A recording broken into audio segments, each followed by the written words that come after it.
여호와의 말씀이니라. 너희를 향한 나의 생각을 내가 아나니 평안이요 재앙이 아니니라. 너희에게 미래와 희망을 주는 것이니라.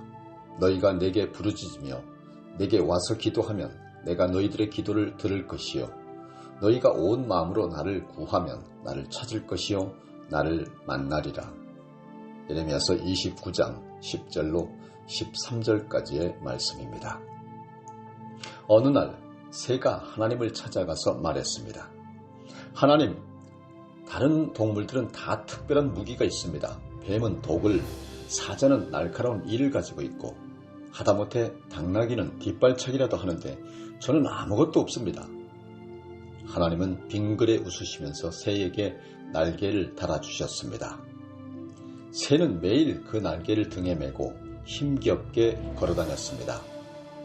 내게 좋은 걸 주신다더니 짐만 주셨구나. 하나님, 날개가 너무 무겁습니다. 도로 떼어주세요.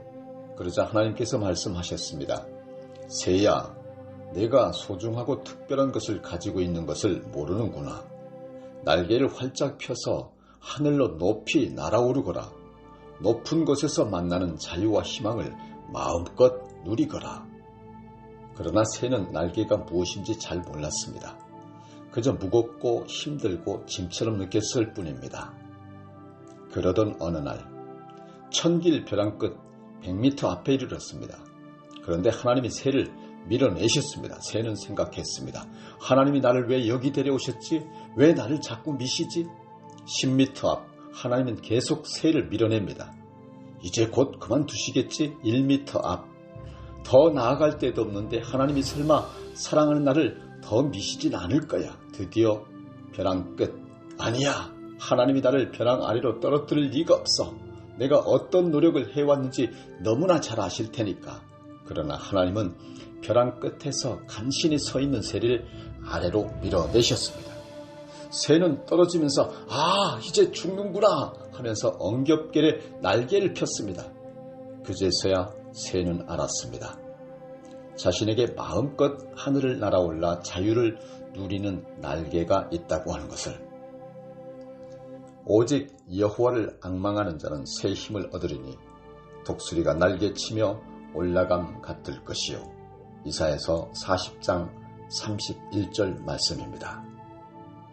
우리도 이 새처럼 주님이 주신 날개를 짐이라 생각하고 날아오르는 기쁨을 누리지 못한 채 버겁게 살고 있지는 않는지요.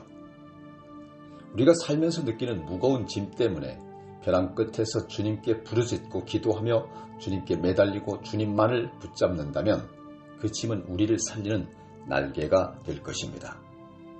하나님은 지치지 않는 영적 에너지를 주시는 분입니다. 독수리처럼 날개치고 올라가는 힘을 주시고 아무리 다른 박질하여도 피곤치 않게 하신다고 말씀하셨습니다. 우리가 걷는 인생길은 때론 가파르고 미끄럽고 때론 넘어지고 쓰러질 수밖에 없는 힘든 길이지만 주님이 나와 함께 하시기에 우리는 자유로울 수 있습니다. 짧은 인생을 살았지만 누구보다 행복하고 자유로운 삶을 살다간 하나님의 사람 유경석 전도사. 많은 사람이 그에게서 감동을 받았다고 말했습니다.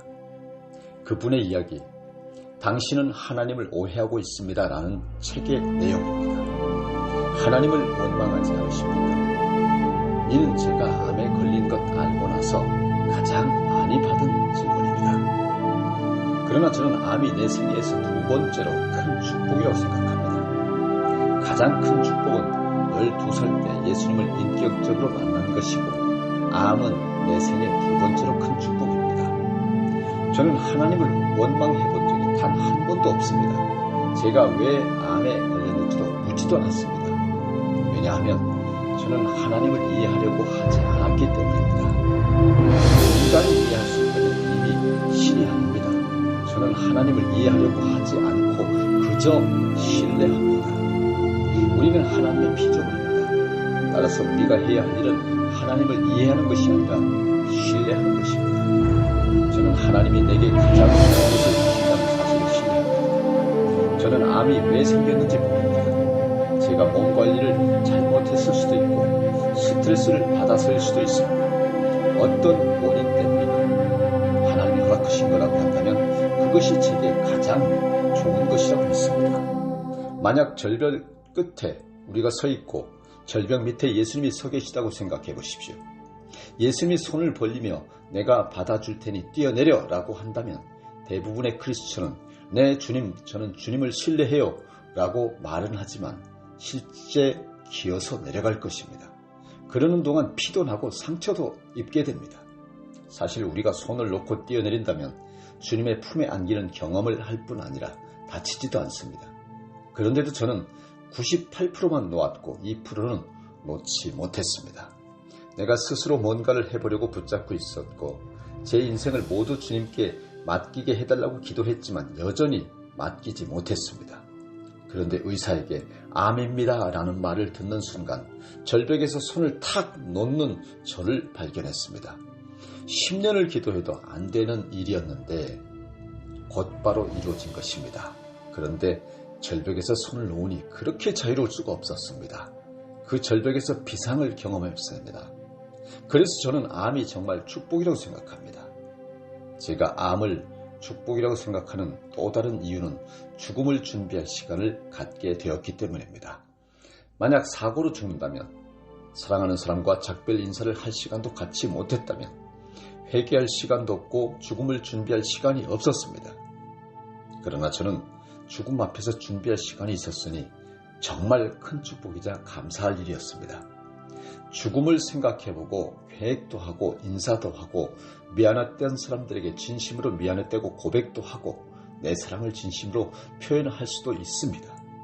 마지막으로 암이 내 생의 가장 큰 축복인 이유는 바로 하나님입니다. 저는 그동안 너무 바쁘고 힘들게 사느라 주님께 집중할 시간이 없어서 주님을 더욱 친밀하게 경험하고 말씀을 깊이 묵상하는 시간을 갖기 위해 신학교에 갔습니다. 그런데 암이 걸린 후 신학교 때보다 100만 배 더 주님과 가까워졌습니다. 무엇보다도 저는 이 고통의 시간을 통해서 아버지의 마음을 알게 되었습니다. 저는 암에 걸리기 전에도 움직이는 종합병원이었습니다. 그때는 이 고통을 통해서 더 주님께 나아간다고 생각했습니다. 사람들은 모든 일이 잘 되면 주님을 간절히 찾지 않고 도리어 고난을 당할 때 주님을 찾게 되고 작은 것도 주님께 감사하며 나아간다고 생각했습니다. 실제로 그렇고 저도 그랬습니다. 그런데 암에 걸린 후 새롭게 깨달은 것은 아버지께서 제가 고통당하는 걸 원하지 않고 계시다고 하는 사실입니다. 아버지는 제가 고통당하는 것을 원하지 않으심에도 불구하고 어쩔 수 없이 고통당하는 것을 허용하시고 제가 고통당할 때마다 저보다 더 아파하신다는 것을 알게 되었습니다. 우리 중에 고난을 좋아하는 사람은 아무도 없습니다. 모두 자신의 문제가 빨리 해결되기를 바랍니다. 아픈 사람은 빨리 건강해지기를, 결혼을 못한 사람은 빨리 결혼하기를, 자식이 없는 사람은 빨리 아이를 낳기를, 사업이 망한 사람은 빨리 돈을 벌기를, 공부하는 사람은 빨리 합격하거나 학위를 따기를, 직업이 없는 사람은 빨리 취직하기를 바랍니다. 그러나 현실은 문제가 당장 해결되지 않습니다. 그러면 이런 생각이 듭니다. 아니, 하나님은 날 사랑하신다면서 해결해 줄 능력도 있으시다면서 도대체 왜 내 문제를 당장 해결해 주시지 않는 거야? 정말 왜 당장 해결해 주시지 않는 걸까요? 암에 걸린 저를 위로해 주기 위해 사람들이 제일 많이 해주시는 말씀이 있습니다. 죽은 나사로를 살리신 주님께서 너도 살려주실 거야. 사람들은 죽은 나사로를 살려주신 것에 주목합니다. 그러나 저는 예수님이 나사로의 병든 소식을 듣고 당장 가지 않으셨다는 부분에 더 주목합니다. 예수님께서는 이틀을 더 유하셨고 그 사이에 나사로는 죽었습니다. 예수님께서는 당장 고쳐주실 능력이 있음에도 왜 나사로를 당장 고쳐주시지 않았을까요? 첫째, 예수님께서는 죽은 사람을 살리는 것이나 자는 자를 깨우는 것이 똑같기 때문에 죽기 전에 빨리 가실 필요가 없었기 때문입니다. 빌립보서 4장 6절에 아무것도 염려하지 말고 다만 모든 일에 기도와 간구로 너의 구할 것을 감사함으로 하나님께 아뢰라 라고 말씀하셨습니다. 그런데 우리는 보통 거꾸로 합니다. 모든 것을 염려하면서 기도는 안 합니다. 이 말씀은 무조건 아무것도 염려하지 말라고 강요하는 것이 아닙니다. 아무것도 염려할 필요가 없기 때문에 아무것도 염려하지 말라고 한 것입니다. 저는 의사가 얼마 못 산다고 이야기했을 때 전혀 절망하지 않았습니다. 왜냐하면 절망할 필요가 없었기 때문입니다. 어떠한 상황 속에서도 하나님께서 저에게 가장 좋은 것을 주신다고 하는 것을 확신하고 믿기 때문입니다. 이 병에서 낫는 것이 필요하다면 고쳐주실 것이고 죽는 것이 더 좋다면 천국에 데려가실 것입니다. 이 땅에서도 예수님과 함께 사는 것이고 죽어서 천국에 가도 예수님과 함께 사는 것입니다. 그러니 죽을 병이 든 것이 나에게는 절망할 일이 아닙니다. 여러분 중에도 지금 힘들 수 있습니다. 그러나 아무 염려하지 마십시오. 염려할 필요가 없습니다. 모든 것이 예수님께는 너무 쉽습니다. 능력의 예수님께서는 나와 함께 하시고 나를 당신 자신보다도 더 사랑하십니다. 아무것도 염려하지 말고 모든 일에 기도와 간구로 감사함으로 아뢰십시오.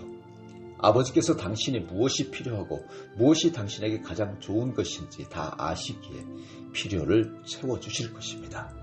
나사로를 당장 고쳐주시지 않았던 두 번째 이유는 우리로 하여금 하나님을 믿게 하시려는 것입니다. 요한복음 11장 15절로 말씀하시기를 내가 거기 있지 아니한 것을 너희를 위하여 기뻐하노니 이는 너희로 믿게 하려 함이라. 그러나 그에게로 가자 하시니 예수님은 나사로가 죽게 되었을 때 그 현장에 안 계신 것을 기뻐하셨습니다. 왜 그러셨을까요? 우리의 믿음이 연약한 것을 아셨기 때문입니다. 우리는 죽은 사람이 살아나는 것 정도는 봐야 예수님을 믿을 정도로 연약한 사람들입니다. 우리는 하나님을 믿는다고 말하고 말씀을 믿는다고 하지만 많은 경우 실제로는 믿지 않습니다. 분명히 예수님은 할 수 있거든이 무슨 말이냐? 믿는 자에게는 능히 하지 못할 일이 없느니라 라고 마가복음 9장 23절에 말씀하셨음에도 우리는 여전히 걱정하고 삽니다. 말씀을 믿지 않기 때문입니다. 2000년 전의 말씀이 나에게도 적용된다고 하는 것을 믿지 않기 때문입니다.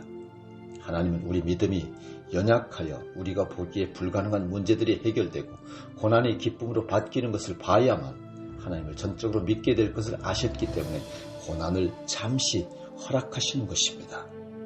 세 번째로 이유는 하나님께서 영광을 받으시기 위해서입니다. 요한복음 11장 4절에 예수께서 들으시고 이르시되 이 병은 죽을 병이 아니라 하나님의 영광을 위함이요 하나님의 아들이 이로 말미암아 영광을 받게 하려 함이라 하시더라. 이렇게 말씀하셨습니다. 우리가 당하는 고난은 끝이 있습니다. 그 고난의 끝에는 결국 고난을 끝나게 하실 하나님께서 영광을 받으실 것입니다.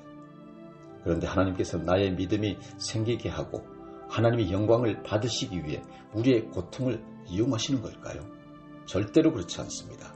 요한복음 11장 33절로 35절에 예수께서 그가 우는 것과 또 함께 온 유대인들이 우는 것을 보시고 심령의 비통이 여기시고 불쌍히 여기사 예수께서 눈물을 흘리시더라.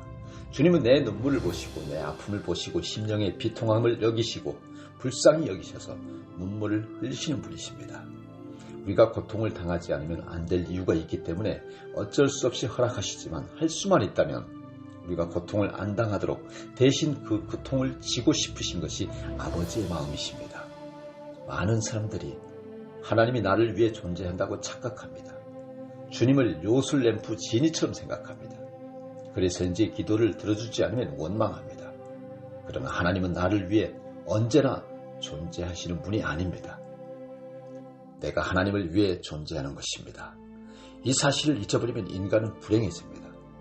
하나님은 그분을 위해 우리를 지으셨습니다. 그래서 우리는 하나님이 우리를 지으신 목적대로 살 때만 행복합니다. 우리가 힘든 이유는 나의 영광을 위해서 살기 때문입니다. 우리 모두 유석경 전도사님의 삶을 다 닮아갈 수는 없을지라도 조금이나마 배우고 닮도록 노력해야 하겠습니다. 주님의 임재 가운데 서서 주님의 사랑을 느끼며 걱정, 불안, 두려움과 죄를 벗어버리고 날개를 활짝 펴고 주님을 향해 날아올라 주님의 영광을 위해 살아갈 수 있기를 간절히 원합니다. 십자가의 사랑을 보여주신 하나님 아버지, 주님이 주신 축복의 선물인 날개를 치밀어 불평불만하지 않게 해주시고 범사에 감사하는 우리들이 되게 하여 주시옵소서. 주님이 주신 우리 등의 십자가는 우리 자신에게 선물이고 스승이고 조련사이고 날개임을 깨닫게 하여 주시옵소서.